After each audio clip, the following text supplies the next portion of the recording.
Cool. I didn't want to cancel this meeting. Yes, it was named Mailroom Migration Demo, but that doesn't matter. Like, this needs to be a continuous thing for all the work we are doing. So I just kind of renamed it to generic thing so that we can start discussing the other parts of the work that we have. So the main focus for us is Sidekick, right? Okay.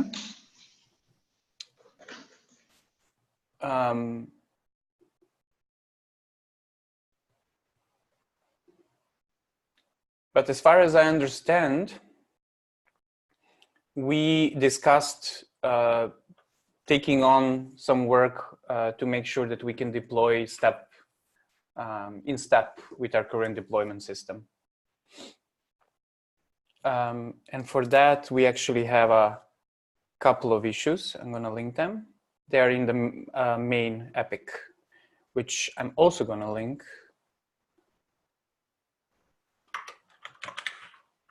Epic is in here. And then the two issues I'm mentioning are this one and this one.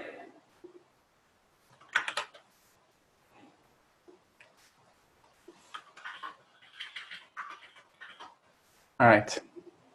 So, oh, sorry, not the canary one. That one is good to tackle, but not urgent at this very moment. This one was the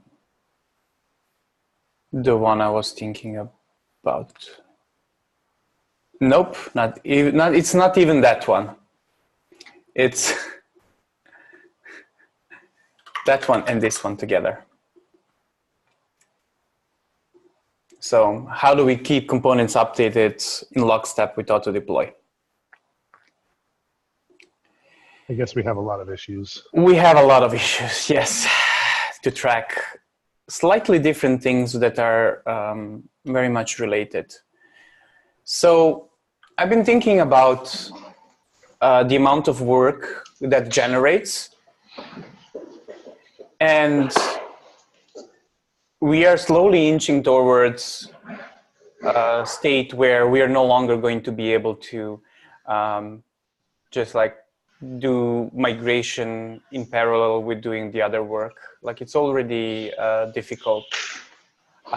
And for registry and mailroom services, this functions. Like, our migration that we are currently doing is functioning because they are slower moving services. They don't require version bumps that often. And when they do, it's actually quite easy to just bump them manually.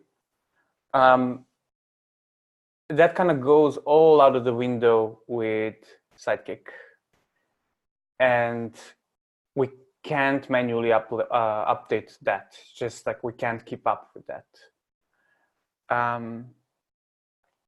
So I think we're a bit at a crossroads at the moment.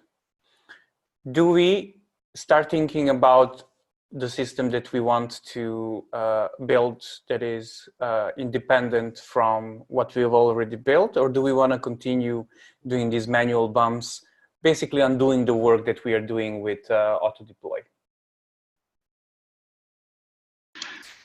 Don't we have an issue? I think this is the one that Jar linked about us triggering CNG builds based on auto deploy branch, so that we have CNG images for the auto deploy branches.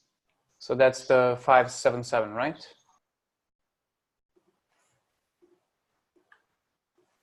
Yeah. Move that here. Yeah, that one.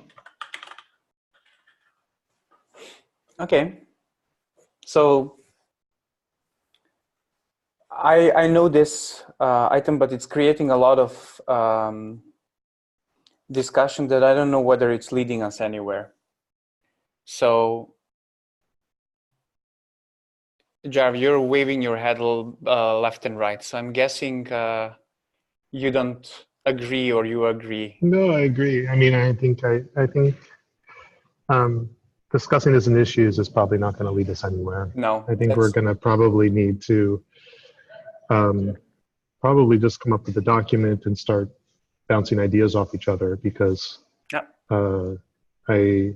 I think the first thing we need to do is agree on the goals, what we're trying to accomplish here. And I think there still is a bit of disagreement maybe about whether charts in Omnibus are released in lockstep, whether you know, they'll, like, how we manage the versions, if there's a single source of truth for the version mapping, where would it be? All these things, and I think I'd like to answer these questions first before we dive into Sidekick. Great, I agree with that. So, given that it's the purpose of this meeting is exactly this discussion, and let me check your calendars really quickly to see whether you have time to extend this call. Both of you do, so I'm going to just extend this call for the next, well, to be a full 50 minutes. And we can start the discussion. Well, the goal is very simple, Jar, right? The goal is GitLab.com on Kubernetes. Now, we have a sub-goal that we need to address, and that is EPIC 113, which is directly related to 577.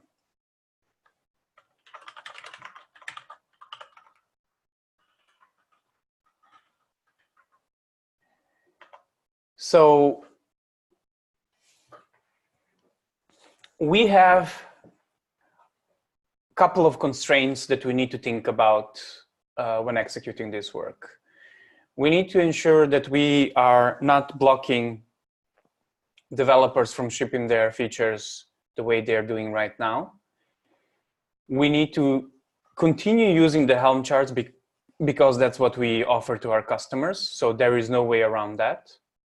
And we need to do this in a hybrid setup. So both Omnibus and Kubernetes. Like I think we can agree on the last one that there is no way for us to just disconnect them, right? Like it's hybrid, it's gonna stay hybrid for a while, and we need to live with it. Second one, are we in agreement there as well that we have to use the Helm charts the way they are built, right? We can propose changes in the Helm charts to make it easier on us, but we are in agreement that we have to use our customer-published, customer-facing Helm charts, right? Yeah, I think so. Have we troubles with this? I mean, is this the reason why we are, let's say, not going anywhere with 577? No, but it creates a lot of back and forth because we don't own the charts. Correct, and charts also are being currently built as a copy of what was done for Omnibus.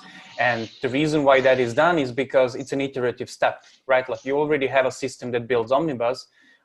Charts are similar to what Omnibus is doing. So equal sign is you do what you do for Omnibus, and that is just add it to the release tools, to the same system, and just tag it the same way you tag Omnibus. That is actually a problem, though, for us, because we do want to live in the now and not in the tagged versions. And more than once, the tagged versions have slowed us down, right? Okay, but like also with Omnibus, we can, with auto-deploy, we are tagging the auto-deployed releases, or even if we remove the concept of tagging, you can trigger a build on Omnibus telling, I want to build from this SHA on GitLab, this SHA on GitLab, this SHA. You can override the version of the components, and you will still have the Debian packages built. There is a difference, though. The difference being we have the Helm chart as, like, let's say the Omnibus package, right? Like it can be tagged whichever way, but there is no one single file, like a version file for all of the subcharts. So we either have to commit those changes also automatically there, right? Like adapt the charts, which is actually not the best, I would think.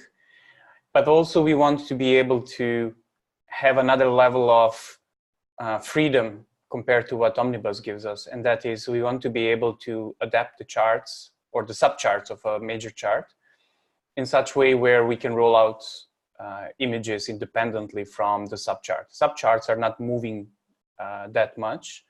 And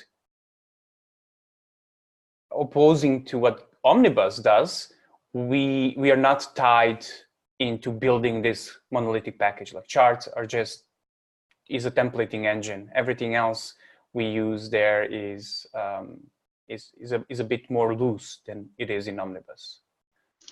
Okay, so question time now. Yeah. We are building charts based on the Omnibus packages, or No. we are rebuilding stuff only for the subcharts, so the smaller part of the system? Charts are independent from Omnibus. Okay, so also the configuration doesn't go through.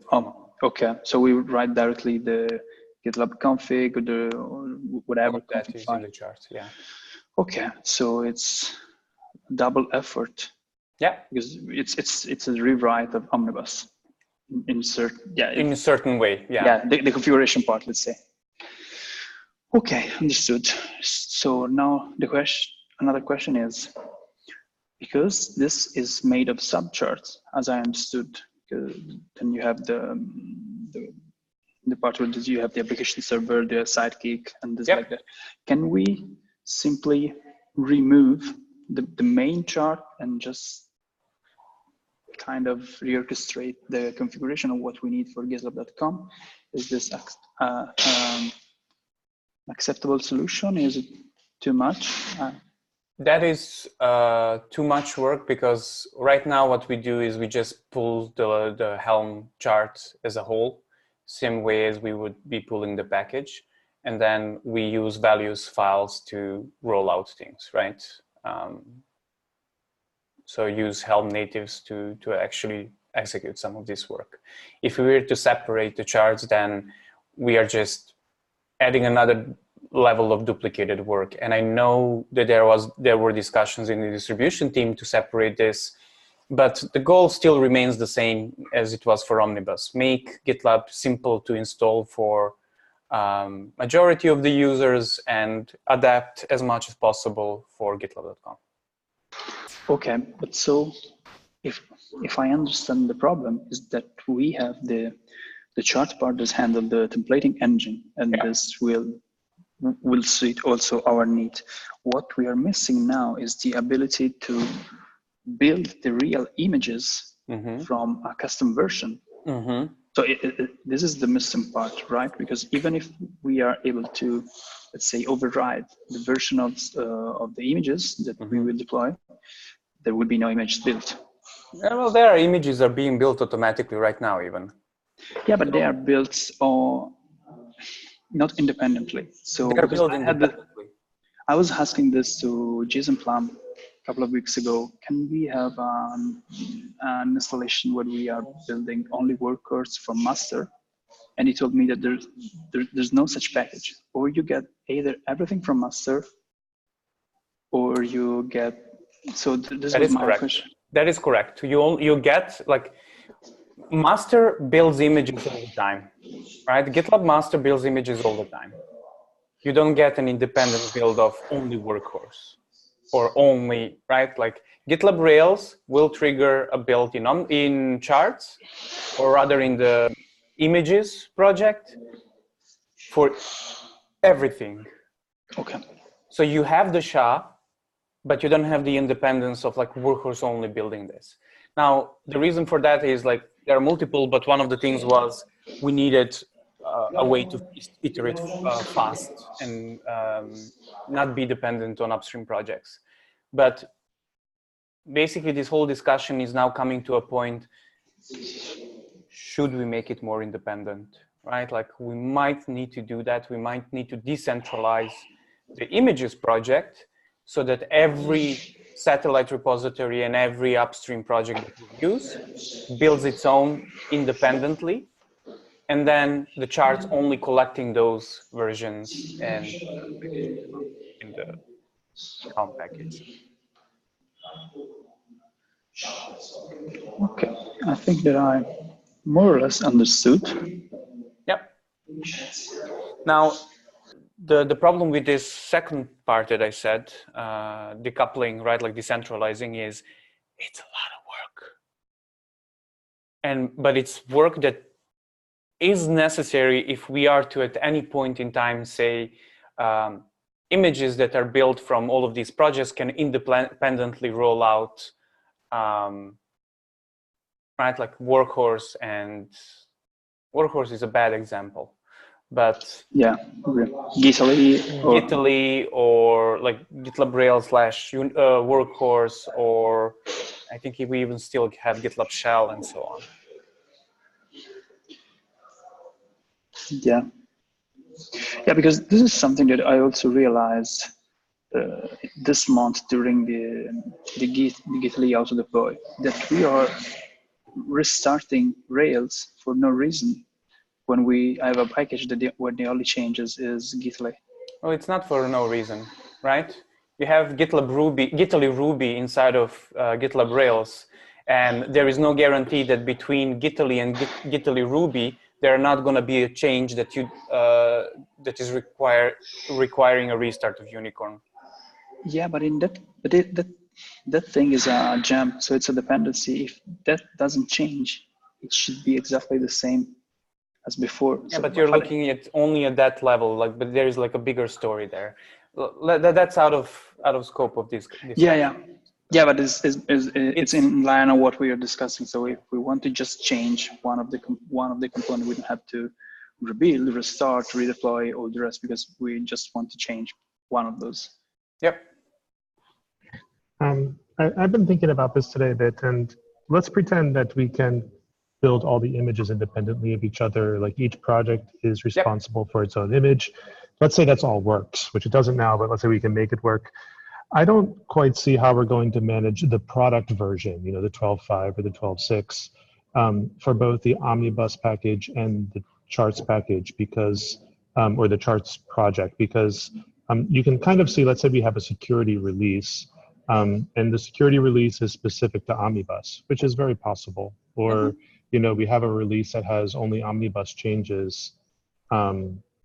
You know, it's going to be very hard for us to keep, or we have changes that are specific to charts.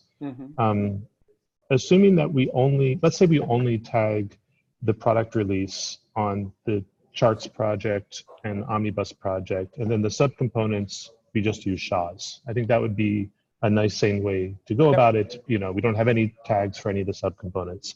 I think we still have a problem, right? Like we can't really keep charts and Omnibus in lockstep unless if we are willing to issue a new release without any changes.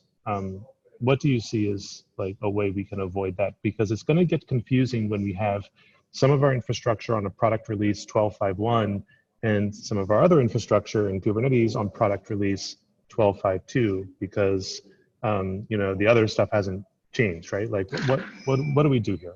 We are already doing this, because charts, I mean, I was involved in fixing a couple of bugs in the charts, and they were issuing a new version of the charts. Yeah, and charts, I know. Charts are numbered by Helm, so it's supposed to be, there are two numbers when you deal with chart, the version of the chart and the version of the theme that you're installing. So it's already baked in the system, but this is not true for Omnibus, because Omnibus is part of the, let's say, of the general release, which is where the .0, .1, whatever, the version bump in the package should come useful, but we don't use this. So maybe there's no way around this. Maybe the versions are we're never going to be able to have, you know, version parity between Omnibus and charts. Maybe that's just not realistic. But to keep everything straight, I think we need a single source of truth for version mapping. I'm thinking like a version, like we can, if we want to be super simple, like we can just have a version mapper file in release tools. that has a product version mapped to subcomponent versions, and maybe maybe we have two product versions, one for charts and one for omnibus, and that's at the top level, and then underneath that, then we have SHAs for each of the services. Yeah, I agree.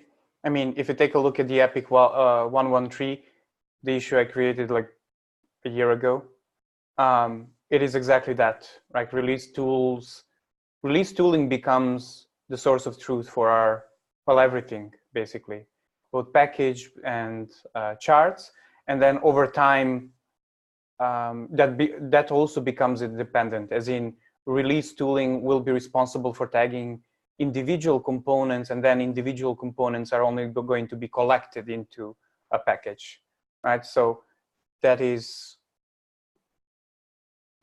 what I'm still a bit unclear about is, do we really need to tag services? Do we need to tag Rails? Do we need to tag Diddly? Do we need, or can we just use SHAs and have a version mapper? I think we can.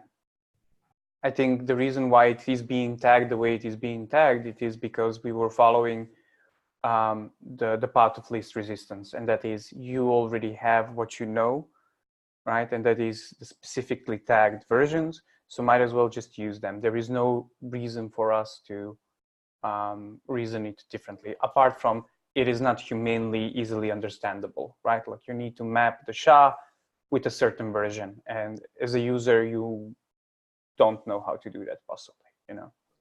Yeah, and I think, I mean, the only other place I think it has impact is for Rails, where you have the version file and you know, the /help endpoint, which gives you the contents of that. And if we just start using a SHA instead, like we're probably going to we'll probably have to make an application change to expose the version differently, right? And that's fine. As I said, Yeah. I think there is a security issue in the fact that we are even exposing this for all logged in users. Like previously it was for all users, we changed it to all logged in users, and I still believe that this is not good. It should be only for admins. Yeah, I've tested this. Yeah, during a security release, you can get all thanks to that page, you can get all the content of the security fixes. And this doesn't work with the auto deploy because you expose the fixes. Yeah. So I'm fine with going and making the change and then answering the questions that might come up from it, right? Like I'm fine with living like that. There is like a lot of arguments to why this shouldn't be exposed on the help page. Okay. But that's the least of my worries, actually. Sure. So the next thing I think about, if we have a version mapper, which has like a product version mapped with subcomponents with like SHAs, and that's on release tools. Now we want to build an omnibus package. The way we do that now is we tag omnibus, which, you know, kicks off a special pipeline, and you know, it looks at these version files in the omnibus project. Would we change that so that maybe then we're creating a service on release tools that, given a product version, will tell you these are all the subcomponent versions for this product version. That way omnibus would just consume that instead of looking at local files. Is that the direction we want to go? I don't know whether we want to offer a service. I'm concerned about that. Like I want to offer to everyone who is maintaining either charts or packages a way for them to understand what are the individual versions. So theoretically, what we would want to do is, if you're talking about a version mapper file, right? What we would want to do is, whenever we are ready to release either charts or a package, we just get that version mapper embedded into it, right? And that file can be easily then consumed by the application itself to expose those versions further. Right. Yeah. It should also help with. Go ahead. Sorry. I was just going to say that, I mean, if we wanted to do kind of minimal change here, it would just be, we would read the version mapper, and then we would just bump all the corresponding versions. Omnibus, we would bump the app versions and charts, and then we would tag, and then that would create a new release. It's a little bit, I think where it gets ugly to me is like having different versions of charts different version of Omnibus, like, and the semantic versions are probably like, are we going to have a product version of charts, or is it going to be, because the Helm chart, because the chart release now, right? It's already different, but I think for charts it isn't a product version. It isn't what we advertise. It's like some other semantic version, right? It's it's a completely different version. Yeah. So as we start, is that a problem? Like, you know, like because you need a mapping, right? You need a mapping from a product version now to both an Omnibus version and a charts version. So the whole point why charts is completely different is because chart is a more faster moving project than Omnibus these days. As in, there are way too many changes needed and way too many versions needed to actually address the problem. So if we were to have like a uniform mapping between them, we would also have to bump Omnibus very frequently, which is very problematic, right? So that's the reason. I wouldn't focus on that specific problem. Like for me, the bigger problem is if we do go down the route of having a version mapper inside of the release tools, I don't want to go into a business of telling developers, this is where you need to go to update the version mapper, right? What I would prefer to have is this thing given to them, as in you're responsible for understanding how your component works with the main component or the other ones, I don't know. So this is what I shared, now I see it 10 months ago. Like I would like ideally to have inside of each of the satellite projects, including GitLab Rails, a version mapping that says this specific version of GitLab is like a gem file, like basically like a gem file for GitLab, right? Now that comes with its own set of problems. Like it is, first of all, a problem because if we say that there is a version mapper for each project, they can figure out their own versions, and then we are back into which version do we need to tag, rather which version do we need to consume. So that is a problem. Like I would, for GitLab.com, we need to have a certain level of freedom, which is we're just going to be using SHAs, but I cannot tell developers bump SHAs every time. Like that's just, I don't know. That doesn't work. I was thinking like either the service could update the version mapper from their pipeline when we have like a successful pipeline that updates a version mapper, or we poll similar to what we do now in release tools, where we look for the latest green commit. Yeah. So the version mapper structure that I was thinking of, you know, we would have like a version, and then underneath that would be a branch, and then you would have all the services, and the branch, you know, would either be in the auto deploy branch for like maybe you have a top level like just auto deploy, which is always like the latest auto deploy, and then underneath that you would have the branch, which is the current auto deploy branch, and then you have all the subservices, and under each subservice, then you would have like, okay, this is the latest green SHA, this is the latest passing SHA, and then from that we can trigger both CNG and Omnibus, I guess, if that's, you know, with those versions, right? Yeah. And then after that, then we would trigger charts. I forget how charts is exactly updated. I think that's done through release tools as well now, right? Yeah, it is. It's the same as Omnibus. Yeah. It reads the version files, it commits them, it bumps the version, commits it, tags. Again, like I said, it was an iterative approach, and I'm supportive of that. But now we're at crossroads where we can't do this anymore. Like we have a need for more flexibility. So what shift I would like to make with this is, instead of having these chained pipelines, for example, instead of having Omnibus trigger deployer after we tag it, I want release tools to trigger deployer. I agree. So you know, I think we're gonna have our fingers in all sorts of projects here, as we have to switch out the CI config. I agree. And it'll have to happen. Like if you wanna run things from a central location, it needs to be either release tool or another project, it doesn't matter, but it can't be the last step in the process, which is here Omnibus, right? And that is a problem. Like we need to understand that in this central project, is the package ready for these 3 services that we are deploying with the package? Okay, you can roll that out independently. Are the images ready for these services that we are running in Kubernetes? Okay, you can trigger the pipeline that executes the deployment of this specific version. Alternatively, we can also use the k8s workloads GitLab com project and ask it to query rather than receive an input.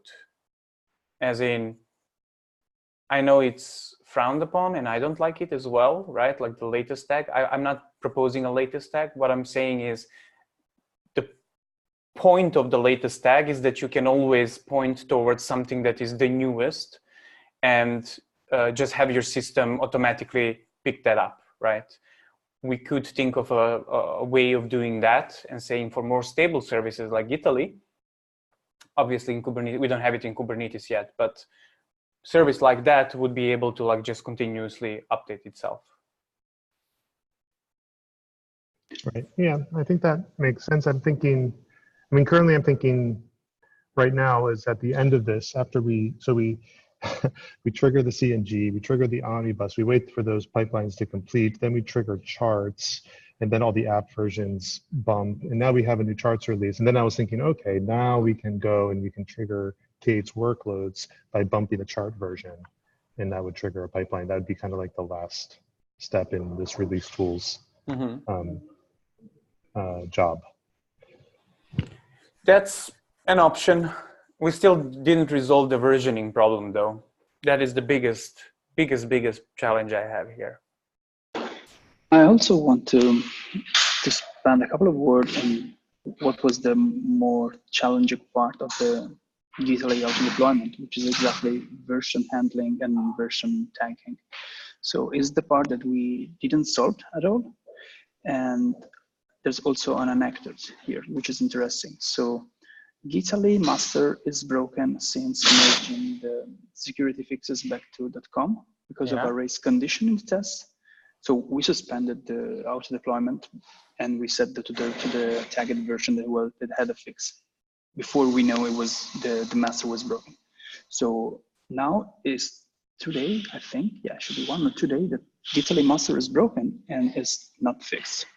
So if we were completely in the auto deploy world when we had no more the feature flag for disabling this, the single component update, things like that, we would have reverted to an unfixed version.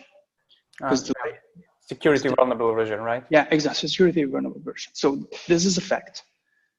And that points me in some problems that I see, which is from the developer's perspective. So they don't feel that whatever goes on master can go on production immediately, which is something that is important to understand and feel. And they still want to have the tagged version because of the changelog. And this is the weirdest things, because how do you manage changelog in a continuously deployed system?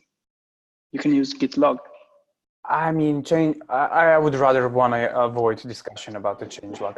That's such a minor problem, in my opinion, that, right, like worst case scenario, we use git log, like you said, and just like commit it somewhere.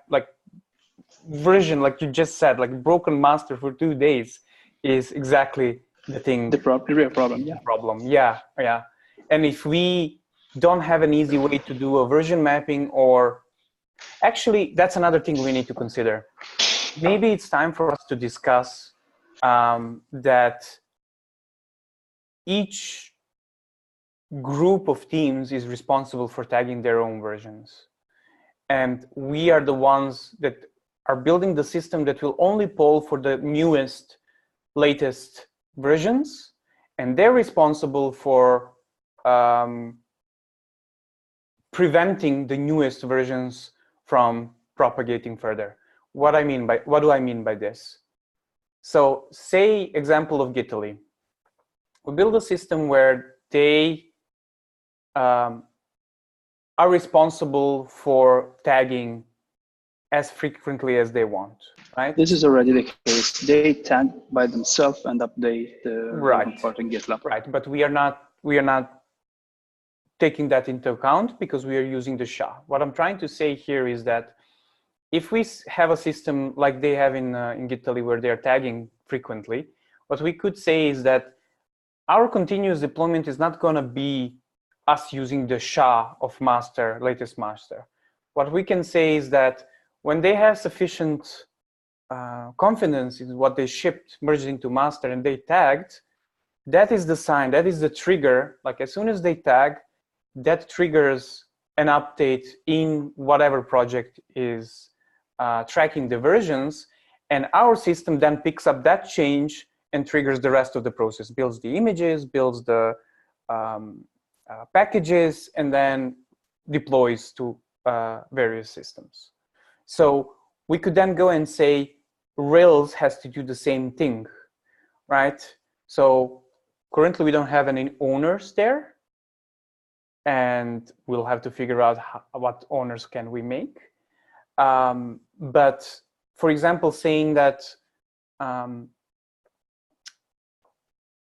to build a version 12.5.0, they would have to have versions of GitLab Rails tagged 12.5.0.01, 02, 03. Like it's not proper somewhere, but we only care about somewhere when we ship to public. We don't have to care about somewhere when we ship internally. So say in order for you to get to version 0, you can use up numbers from 0 to 1000 basically. So 12.5.0.001, 002, 3, 4, 5, and so on. Every time this gets incremented, we know that GitLab Rails is okay with whatever is being proposed to deploy. And then independently from it, components can also like feed into that process.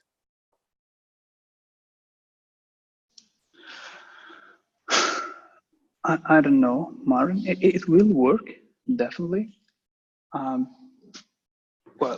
if you look at this from the GitLab Rails point of view, is a step forward. If you look at this, what we were trying to do with Gisli is a step backward. Now, it really depends on the number of developers working on the same code base, and there are a lot of things here, but the shorter in terms of commit is the diff from the deploy, the easier it is to understand what's going wrong. Yeah, I agree with you there. But what you say that it's a step backwards for like projects like Italy, I would just refer you to the example you just gave where master is broken for 2 days. Right? So they need to take certain action for us to know that something is now okay. Like if we just, right, like we can say we're going to pick the latest green commit and automatically increment, right? Like it's an option for us as well, but that might not be sufficient. Like we might need to hand this off to developers and tell them, you're responsible for bumping these versions. Here is a system that you can use to do that. So build a system for them. I think that's one of the biggest problems that we have. No one has time to think about this. But if we give them the system and train them how to use it, like we did for auto deploy, we can change the whole process around. So you're thinking of a system where each team can trigger a complete deployment of the system because they're just bumping the part that they own, and this will trigger building new package, whatever, and all the pipeline down to production deployment. So you give them the tools for actually shipping the changes up. Okay. Yeah, I was thinking like maybe like I sketched this out. I put it in the agenda here. Let's say we have this version mapper file in release tools. Mm-hmm. At the top level, you have the product version. Underneath that, you have services. Every product version has an associated branch.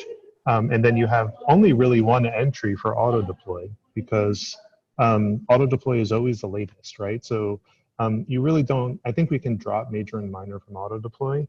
And then you could imagine that the individual project pipelines would be updating this file in release tools when they're ready for a new auto deploy. And that could be the latest green pipeline in master, or for Gitaly's case, like maybe it only happens, they can come up with their own rules on when the version is updated. Does something like this make sense?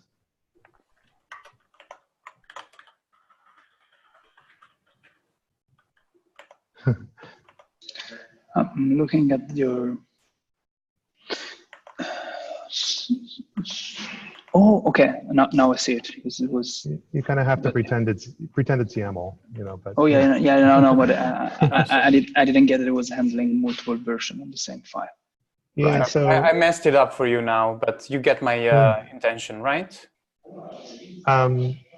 Yeah, exactly. Self-managed or auto deploy.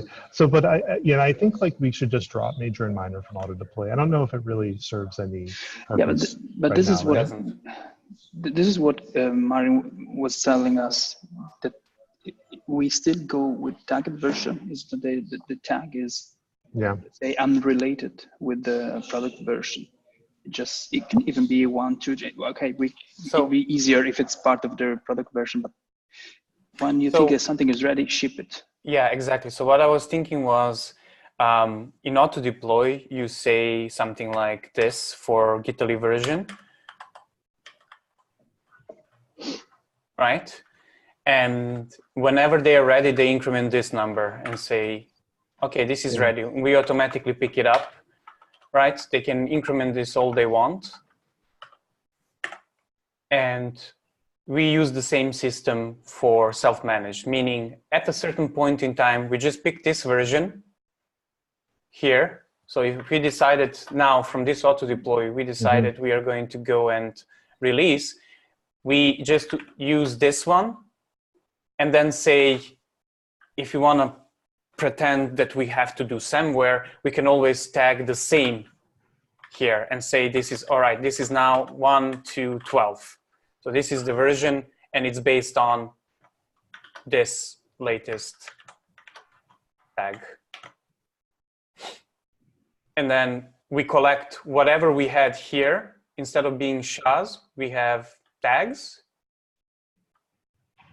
and just translate it into self-managed. So auto-deploy becomes like this free-flowing thing that is constantly being updated by teams responsible for tagging their own stuff. And the system takes a certain point in time, queries gitlab.com for its latest deployed version for each of these components, right? Like we can have it exposed through the API with an admin token or something. And then just say, all right, I'm going to use all these versions, so 1, 12, 12, right? And all of those, and just say that this is now self-managed.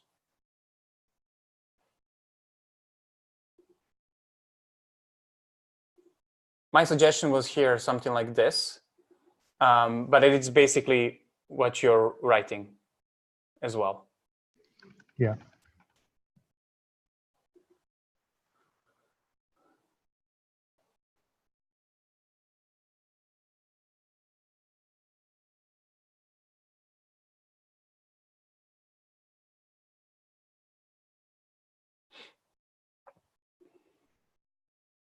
So if we go back to the charts problem, now what we want is that as soon as this 1 to 12, 1 to 40 is tagged, so the internal version, it will build a Kubernetes consumable image. Yep. But it has to be triggered directly from the component. It doesn't have to be triggered from the component. It can be from wherever this version mapper is. Like as soon as you update version mapper, it changes. It can actually trigger an update in our Kubernetes project, and that update can then just roll it out independently. It doesn't even have to be human interaction.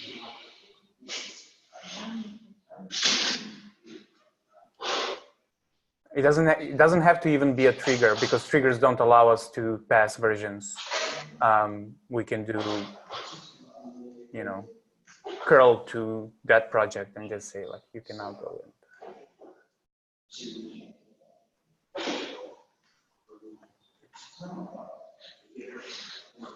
Now the question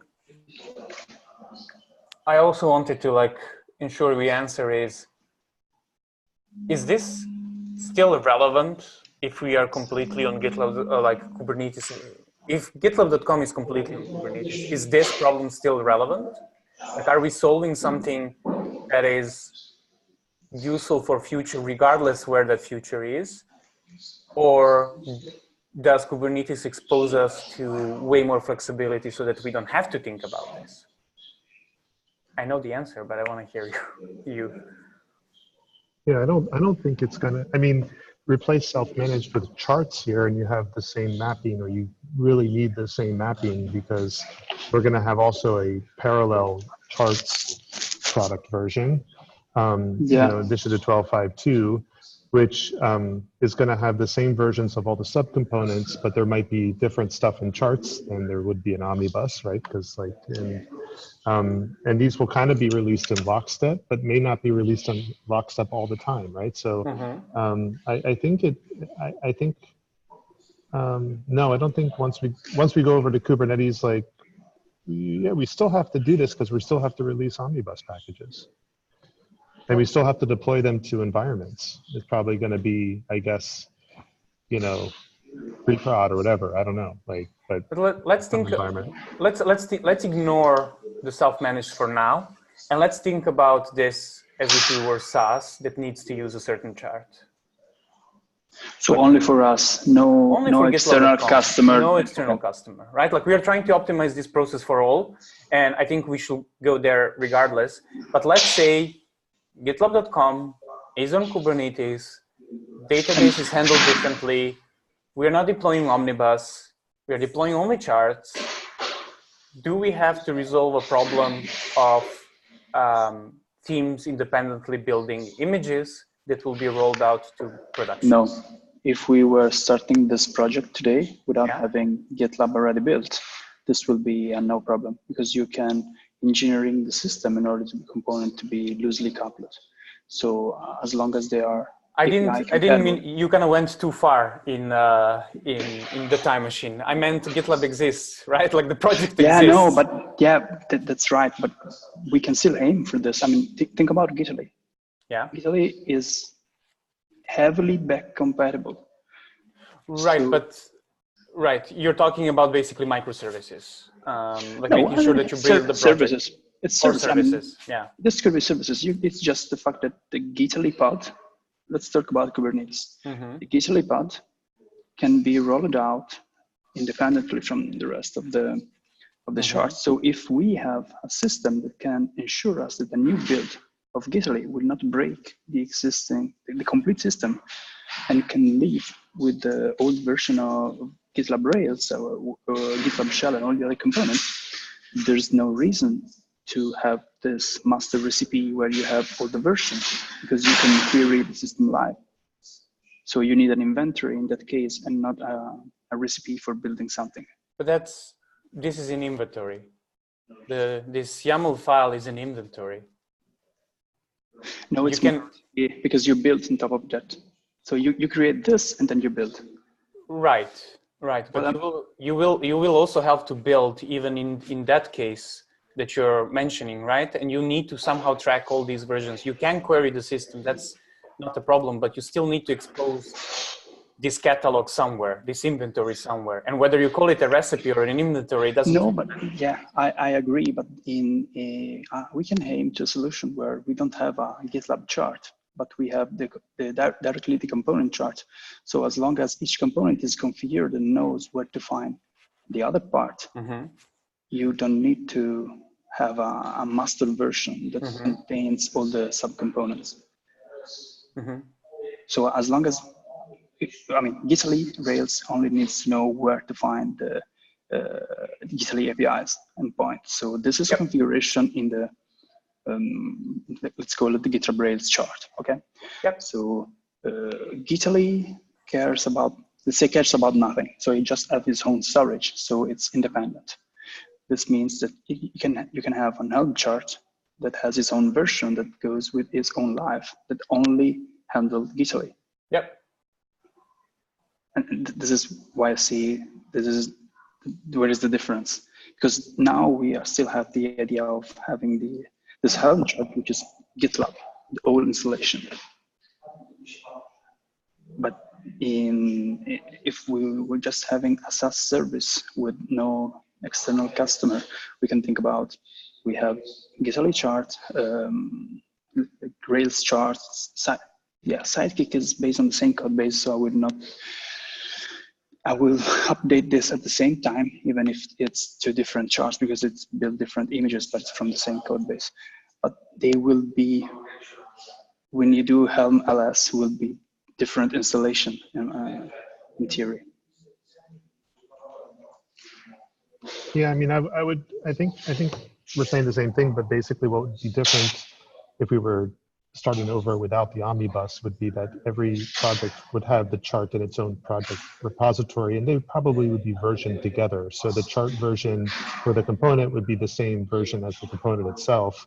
And so you wouldn't have this separate charts release, right? And we would just deploy these things independently, and Marin's right, we would still have this inventory file, because you need to know what's compatible. You know, you need something to keep track of what versions of components are compatible with each other, and you probably still will have a product version. Well, but if you are a SaaS and you only go forward because you never go back, you don't need this compatibility metrics. You do, don't you? Like, how are you going to roll out the independent components if you don't know whether they are compatible? You want to know if you're introducing a breaking change, and this means that you need to orchestrate very well that update, because you can't do this. Think about all the complexity that we have around database migration. It's just that it's well known, and so it's more mature solution, but it's exactly the same thing. Database migration can break a system. But we still, you saw backports for security releases that have a product version mapped to different. Yeah, but if we are running, we were talking about only GitLab.com. So you have no backports, you have no old version, you have no support, you have nothing. Yeah, right. That's my point. So because this was the discussion. Right, but even if you go forward, like I don't see how you can go without knowing the compatibility between the different versions. Like, you don't have to go backwards too much. Like, if you need to roll back, you need to know whether your component that you're rolling back is compatible with whatever is in the system already, right? So even if you go independently there, you need to have an inventory of the system to understand the compatibility metrics between all these various components.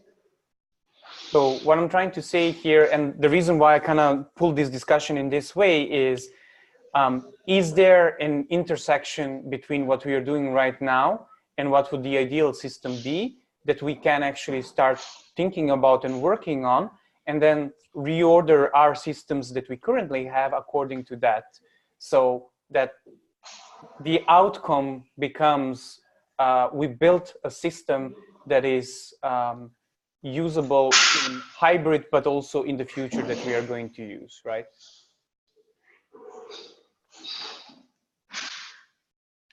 This is a very tough topic. We need to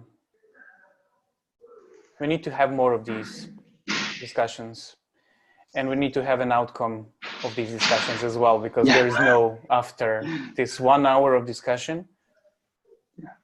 Well, actually, there is one though.